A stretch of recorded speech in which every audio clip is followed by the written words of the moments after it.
नमस्कार दोस्तों, स्वागत है आप सभी का आपकी अपनी YouTube channel Shyam class study में। साथियों, आज की इस वीडियो में यूपी पुलिस री एग्जाम में पूछे जाने वाले हिंदी के बहुत ही महत्वपूर्ण 38 प्रश्नों का ये प्रैक्टिस सेट मैं आप लोगों के लिए लेकर के आया हूँ। मैं लगातार आपको हिंदी के वही प्रश्न करा रहा हूँ जिन प्रश्नों के आपके एग्जाम में पूछे जाने की बहुत ही ज़्यादा संभावना है। तो आप इस वीडियो को शुरू से लेकर के एंड तक पूरा देखिएगा और प्रैक्टिस सेट को पूरा करने के बाद आपको अपना स्कोर है वो ईमानदारी के साथ कमेंट बॉक्स में शेयर करना है और बताना है कि आपने हमारे इस प्रैक्टिस सेट में से कितने प्रश्न सही किए और आपको ये वीडियो कैसी लगे। वीडियो पसंद आए तो वीडियो को आप लाइक कर देना और चैनल को आपने अभी तक सब्सक्राइब नहीं किया होगा तो चैनल को आप लोग जरूर सब्सक्राइब कर लीजिएगा। तो फिर चलिए शुरू करते हैं।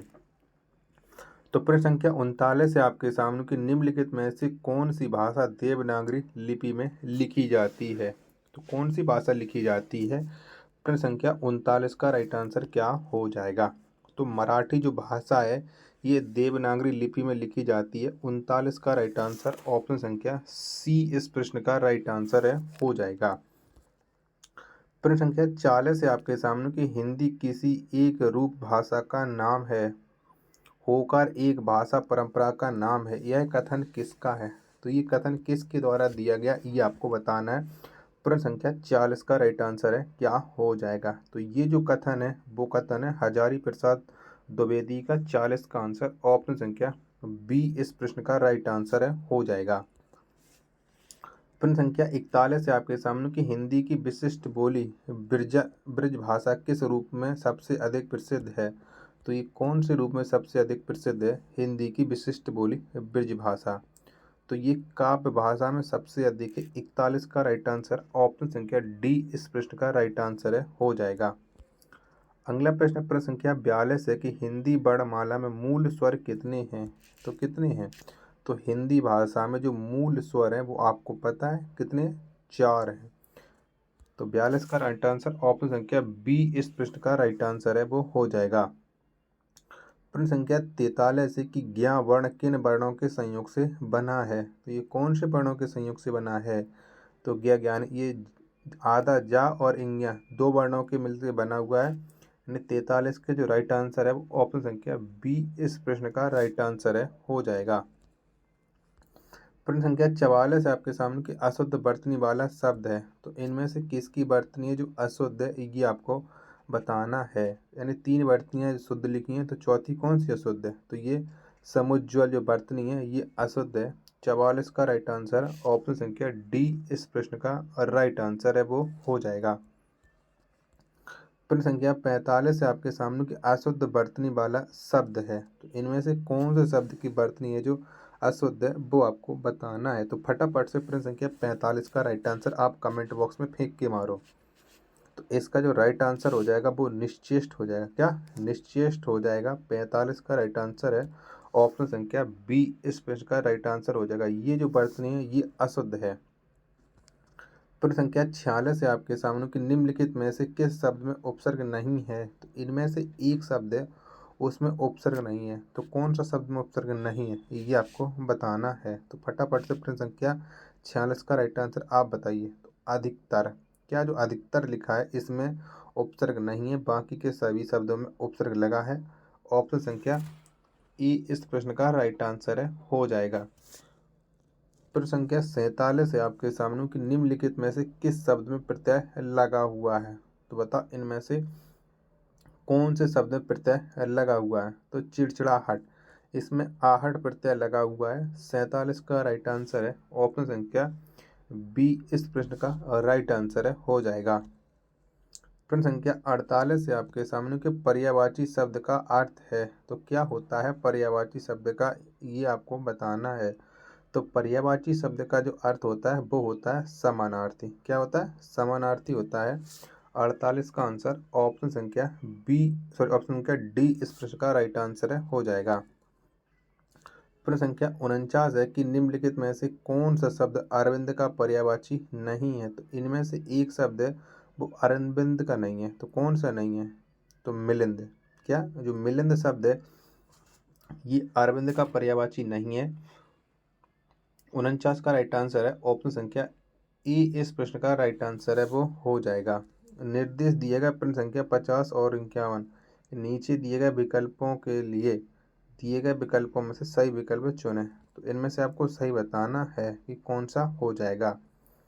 तो आमोद और प्रमोद इनका क्या अर्थ होता है ये आपको बताना है। तो आमोद का अर्थ तो आपको पता है कि वेदना होता है और प्रमोद का अर्थ होता है दुख। तो वेदना और दुख ऑप्शन संख्या सी इस प्रश्न का राइट आंसर है, वो हो जाएगा। प्रश्न संख्या 51 है आपके सामने की विष। विष का क्या होता है विलोम शब्द? तो विष का विलोम शब्द होता है अमृत। तो 51 का जितने भी लोग बता रहे हैं बी ऑप्शन, क्या बी ऑप्शन उन सब लोगों का राइट आंसर है, वो हो जाएगा। प्रश्न संख्या 52 है आपके सामने की ऐसा कवि जो तत्काल रचना करता हो उसके लिए एक शब्द होगा। तो उसके लिए एक शब्द क्या होगा? तो ऐसा कवि जो तत्काल रचना करता उसके लिए एक शब्द होता है आंसू कवि। यानी 52 का राइट आंसर है ऑप्शन संख्या बी इस प्रश्न का राइट आंसर है, वो हो जाएगा। प्रश्न संख्या 53 है आपके सामने की जो संभव नहीं हो वाक्य का एक शब्द है। तो बताओ इस वाक्य का एक शब्द क्या हो जाएगा कि जो संभव नहीं हो? तो ये हो जाएगा असंभव। 53 का राइट आंसर है ऑप्शन संख्या सी इस प्रश्न का राइट आंसर है, वो हो जाएगा।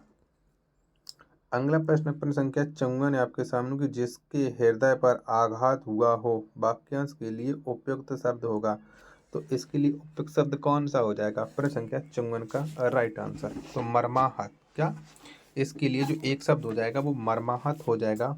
54 का राइट आंसर ऑप्शन संख्या बी इस प्रश्न का राइट आंसर है, वो हो जाएगा।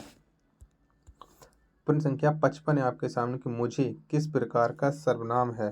तो मुझ में ये मुझे शब्द है, इसमें कौन सा सर्वनाम है? प्रश्न संख्या 55 का राइट आंसर है, वो आप लोगों को बताना है। तो मुझे इसमें है उत्तम पुरुष सर्वनाम।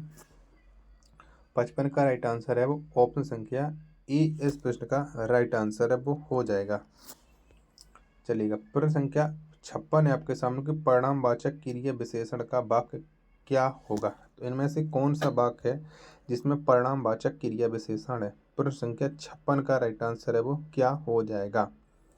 तो वह बहुत थक गया है।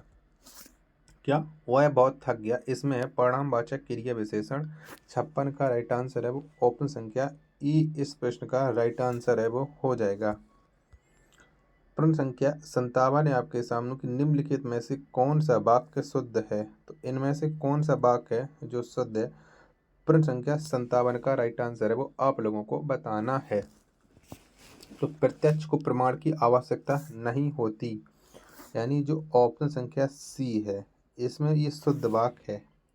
57 का राइट आंसर ऑप्शन संख्या सी इस प्रश्न का राइट आंसर है, वो हो जाएगा। प्रश्न संख्या 58 है आपके सामने कि निम्नलिखित में से कौन सा वाक्य अशुद्ध है। तो बताओ प्रश्न संख्या 58 में कौन सा वाक्य गलत है? 3 वाक्य जो सही है, चौथा गलत है। तो अध्यापिका ने शिष्य से प्रश्न पूछा। क्या अध्यापिका ने शिष्य से प्रश्न पूछा, ये वाक्य है, ये गलत है। 58 का राइट आंसर है ऑप्शन संख्या ए इस प्रश्न का राइट आंसर है, हो जाएगा। आपको कमेंट बॉक्स में बताना है ये जो वाक्य है इसका शुद्ध रूप है वो कौन सा हो जाएगा। और जिसका भी कमेंट आएगा मैं उसका रिप्लाई जरूर करूंगा। प्रश्न संख्या 59 है आपके सामने की आदर्श शत्रु अर्थ के अनुरूप उपयुक्त मुहावरा है। तो बताओ इसका मुहावरा क्या हो जाएगा? प्रश्न संख्या 59 का राइट आंसर। तो इसका जो मुहावरे का अर्थ होता है वो होता है आस्तीन का सांप। ऑप्शन संख्या डी इस प्रश्न का राइट आंसर है, वो हो जाएगा। प्रश्न संख्या 60 है आपके सामने कि एक हाथ से ताली नहीं बजती लोकोक्ति का अभिप्राय है। तो बता इस लोकोक्ति का क्या अभिप्राय हो जाएगा, यानी इस लोकोक्ति का क्या अर्थ हो जाएगा? प्रश्न संख्या 60 का राइट आंसर है वो कौन सा हो जाएगा?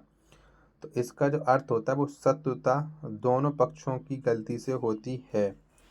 60 का राइट आंसर है ऑप्शन संख्या ए इस प्रश्न का राइट आंसर है, वो हो जाएगा।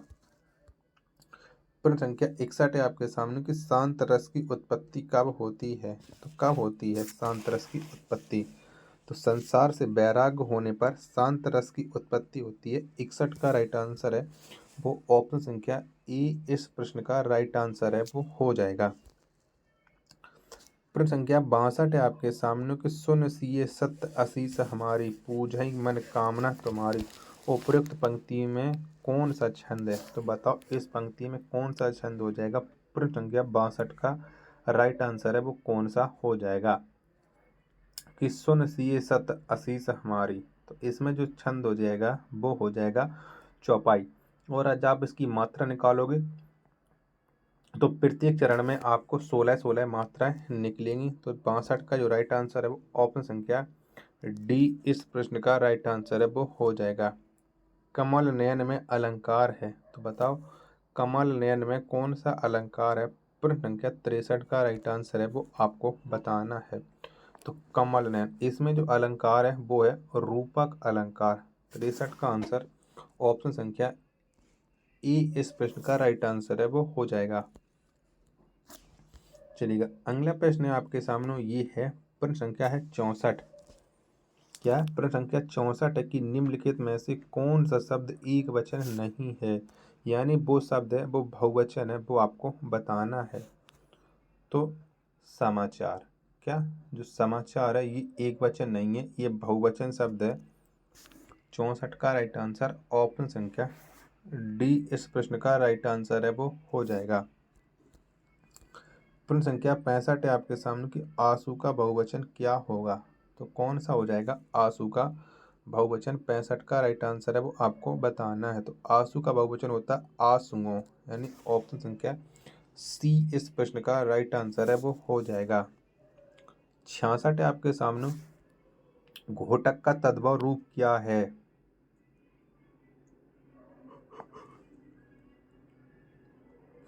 तो घोटक का तद्भव रूप होता है घोड़ा। 66 का आंसर ऑप्शन संख्या सी इस प्रश्न का राइट आंसर है वो हो जाएगा। प्रश्न संख्या 67 है आपके सामने कि कौन सा शब्द देशज नहीं है? तो बताओ इनमें से कौन सा शब्द है जो देशज नहीं है? 67 का राइट आंसर है वो कौन सा हो जाएगा? तो कंचन।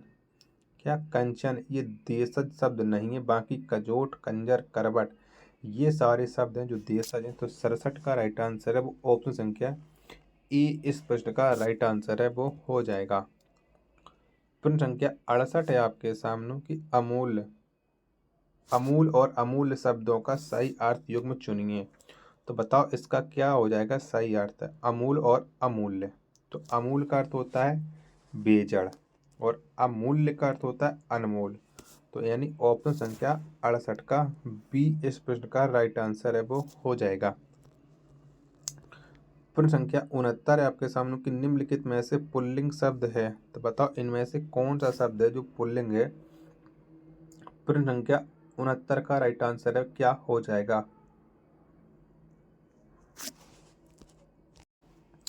तो अच्छा ब्याय। क्या अच्छा ब्याय ये एक पुल्लिंग शब्द है, बाकी की अच्छी घास, अच्छी आय, अच्छी नहर ये सभी शब्द हैं वो स्त्रीलिंग है। और मैं आपको हर एक वीडियो में बताता हूँ कि आप अच्छा और अच्छी लगाने से स्त्रीलिंग और पुल्लिंग का पता लगा सकते हो। तो 69 का राइट आंसर ऑप्शन संख्या सी इस प्रश्न का राइट आंसर है वो हो जाएगा। प्रश्न संख्या 70 है आपके सामने कि निम्नलिखित शब्दों में योग ऋण शब्द कौन सा है?